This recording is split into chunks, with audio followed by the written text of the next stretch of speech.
Hi అందరికీ, welcome to Shiva Santoshi vlogs. నా video నచ్చితే లైక్ చేయండి. ఫస్ట్ టైం నా ఛానల్ని చూస్తున్నట్లయితే ప్లీజ్ సబ్స్క్రైబ్ చేసుకోవడం మాత్రం మర్చిపోకండి. స్వీట్ తినాలనిపించినప్పుడు జొన్నలతో ఇలా హెల్తీగా స్వీట్ చేసుకొని తినండి. 10 రోజుల వరకు పాడవకుండా ఉంటాయి. ఇవి ఎలా ప్రిపేర్ చేయాలో చూద్దాం. ఇక్కడ నేను పచ్చజొన్నను తీసుకున్నాను. వీటిని శుభ్రంగా కడిగి మార్నింగే నేను నానబెట్టుకున్నాను. కనీసం 10 గంటలైనా నానాలి. మీరు మార్నింగ్ చేసుకోవాలనుకుంటే ముందు రోజే వీటిని నానబెట్టుకోవాలి. ఇప్పుడు వీటిని మిక్సీ జార్లో వేసుకొని మెత్తని పేస్ట్ లాగా మిక్సీ పట్టుకోవాలి. కొద్దిగా వాటర్ పోసుకుంటూ మెత్తని పేస్ట్ లాగా చేసుకోవాలి. మీరు ఒక్కసారి బాగా వాటర్ పోస్తే పిండి జారుగా అవుతుంది. మిక్సీ పట్టుకున్న జొన్న పిండిని ఒక గిన్నెలో వేసుకోవాలి. ఇప్పుడు దీన్ని పక్కన పెట్టుకుందాం. 1 కప్పు జొన్నలకి 1/2 కప్పు ఉప్మా రవ్వను తీసుకోవాలి. ఈ రవ్వను 2 సార్లు కడిగి వాటర్ పోసుకొని ఒక 15 నిమిషాలు నానబెట్టుకోవాలి.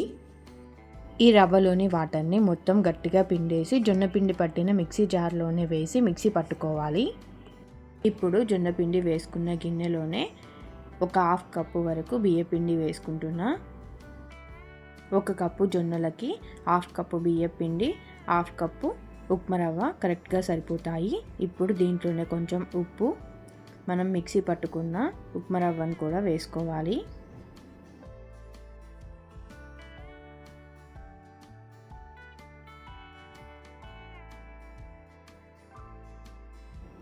జొన్న పిండి, ఉప్మా రవ్వ, బియ్యం పిండి మొత్తం అంతా కలిసేలాగా మొత్తం ఒకసారి కలుపుకోవాలి.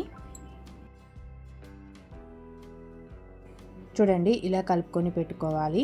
ఇప్పుడు దీన్ని పక్కన పెట్టుకుందాం. ఇప్పుడు బెల్లం పాకం ప్రిపేర్ చేసుకుందాం. 1 కప్పు జొన్నలు, 1/2 కప్పు ఉప్మా రవ్వ, 1/2 కప్పు బియ్యం పిండికి ఇక్కడ నేను 1.5 కప్పు బెల్లం తీసుకుంటున్నాను. ఏ కప్పుతో అయితే జొన్నలు తీసుకున్నామో అదే కప్పుతోటి బెల్లం తీసుకోవాలి. 1.5 కప్పు బెల్లానికి ఇక్కడ నేను 2 కప్పుల వాటర్ వేసుకుంటున్నాను. ఇప్పుడు స్టవ్ ఆన్ చేసుకొని స్టవ్ పైన ఈ కడాయిని పెట్టుకొని బెల్లం కరిగేంత వరకు కలుపుతూ ఉండాలి. బెల్లం కరిగితే చాలు, పాకం రావాల్సిన అవసరం లేదు. బెల్లం మొత్తం కరిగినాక బెల్లంలో ఏమైనా నలకలు ఉంటే స్ట్రెయిన్ చేసుకోవాలి. బెల్లంలో నలకలు ఏమీ లేవు, అందుకే నేను స్ట్రెయిన్ చేసుకోవట్లేదు. బెల్లం వాటర్ ఇలా పొంగు వస్తే చాలు. ఇప్పుడు మనం కలిపి పెట్టుకున్న పిండిని దీంట్లో వేసుకోవాలి. వేసుకున్నాక గరిటెతో కలుపుతూ ఉండాలి. ఈ పిండి అడుగు అంటకుండా దగ్గరికి అయ్యేంత వరకు కలుపుతూ ఉండాలి.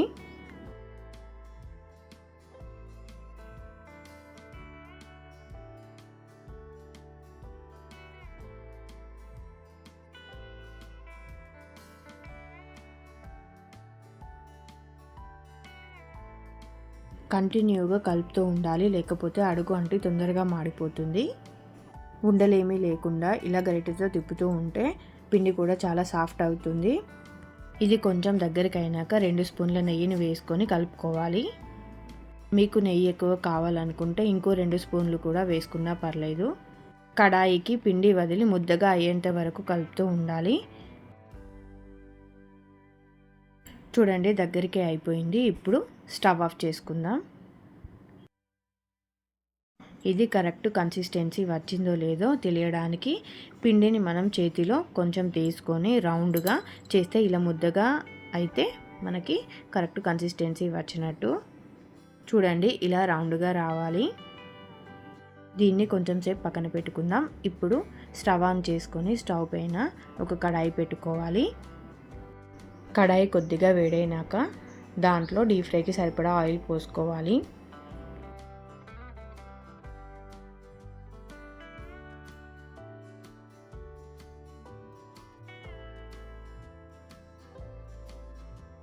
ఆయిల్ బాగా వేడైనాక ఈ పిండిని కొంచెం తీసి రౌండ్గా చేసుకొని ఇట్లా చేతి వేళ్ళతో మనకి కావాల్సిన సైజులో ప్రెస్ చేసుకొని దాంట్లో వేసుకోవడమే. ఆయిల్లో వేసినాక వీటిని అస్సలు గరిటెతో కదలపకూడదు. అది బాగా ఫ్రై అయినాక ఆయిల్లో నుండి సపరేట్ అవుతుంది. అప్పుడే మనం వేరొక సైడు తిప్పుకోవాలి.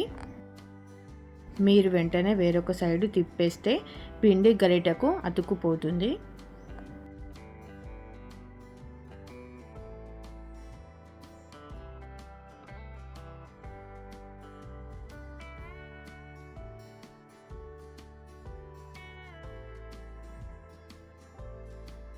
చూడండి ఆయిల్లో నుంచి అవే ఇలా సపరేట్ అవుతాయి. అప్పుడు మనం టర్న్ చేసుకుంటే ఈజీగా ఉంటుంది.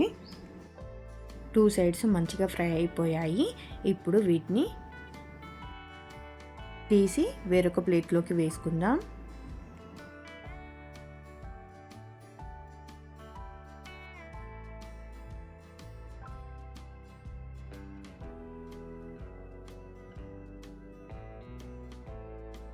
అమ్మమ్మలు, నానమ్మలు జొన్నలతో చాలా రకాల వంటలు చేసుకొని తినేవారు. ఇప్పుడు పిల్లలకి ఈ హాలిడేస్‌లో ఇలా జొన్నలతో స్వీట్ అప్పాలు చేసి పెట్టండి. చాలా ఇష్టంగా తింటారు.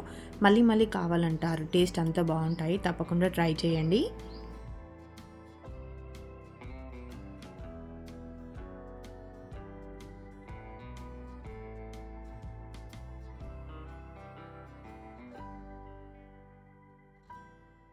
అంతే స్వీట్ అప్పాలు రెడీ అయిపోయాయి. చాలా ఈజీ అండ్ హెల్తీ. చాలా సాఫ్ట్‌గా కూడా ఉంటాయి. తప్పకుండా ట్రై చేయండి. ట్రై చేసి ఎలా వచ్చాయో కింద నాకు కామెంట్ చేయండి. నా వీడియో నచ్చితే లైక్ చేయండి. సబ్స్క్రైబ్ చేసుకోవడం మాత్రం మర్చిపోకండి. Thanks for watching this video.